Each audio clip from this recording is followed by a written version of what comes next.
abarundi barenga ibihumbi birindwi babuze hesh reka nongere nanjye Take your time. abarundi barenga ibihumbi birindwi bahoze ari impunzi muri Tanzania barahungutse kuva uyu mwaka watangira. Ibi bibaye nyuma y'igihe impunzi z'abarundi bari mu nkambi za Tanzania zitaka ko zasenyewe amazu. Twavugishije umuyobozi mukuru ushinzwe itahuka ry'impunzi mu Burundi tumubaza umubare w'abamaze kuhagera. Impunzi z'abarundi ziva muri Tanzania. BBC gahuza miryango kuri humuriza mu Burundi ni kuri FM 99.6. Bakunzi ba BBC gahuza miryango, uyu munsi turi kumwe muri studio n'umutumirwa wacu w'Imena, akaba n'umuhanzi w'umuhanga cyane Bruce Melody. Bruce, ikaze muri studio za BBC gahuza. Murakoze cyane. Tangira usoza abadukurikiye nka Munyakazi byahamye kameme. Ukuteye no kusabira ngaragura, je suis vraiment fou de toi, amaso yanjye ni wowe wareba. Ubwo sibyo Birahagije. Uri muri Zunduku i Nairobi, uyu mujyi wabonye ute? Urashyushye, akazuba ni kenshi, traffic ni ibibazo. Aho ni mu rugendo, ariko ahandi ibintu ni byiza cyane rwose. Ni iki kikugenza muri Kenya? Naje mu rugendo rwo kumenyekanisha indirimbo nshyashya yanjye yitwa Pom Pom, nakoranye na Diamond Platinum ndetse na Brown Joel wo muri Nigeria.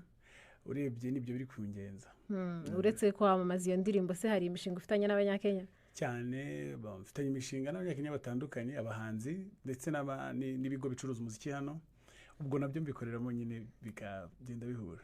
Uyu mwaka ufite ibitaramo bizazenguruka u Rwanda, uri gufatanya na The Ben. Tubwire uko ibyo bitaramo no gukorana na The Ben biteye. Ni ibitaramo bizenguruka igihugu cy'u Rwanda mu rwego rwo gutanga ibyishimo ku bakunzi bacu ndetse no gushyushya imijyi itandukanye y'igihugu. Ubwo rero nabwira abantu bari kutwumva, abari mu Rwanda n'abandi bifuza kutureba turirimba, ari ngiye ari The Ben nk'uko twabikoze n'ubundi ku itariki ya mbere, kwitegura. Yes. Okay. Mu gusezera abakunzi bawe kuri BBC rero, twebwe umuntu adusuye ugakora n'ibyo dukora, ugiye kudusomera nk'umunyamakuru mu gihe gito, ugiye kudusomera inkuru ikurikiyeho. Yes, twagiye.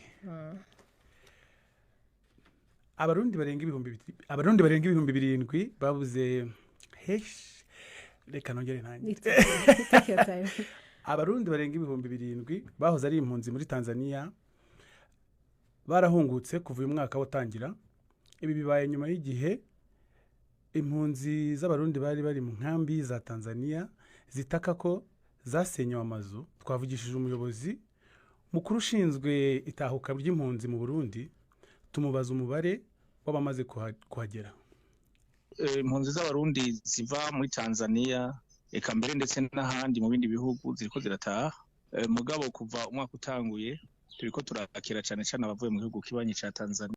Mwaka utanguye 2026 tumaze kwakira bangana n'ibihumbi 7,327 nibo tumaze kwakira gushika umunsi. Abo bantu ibihumbi 7 birenga warumbwiye ko baza ku bwinshi, umubare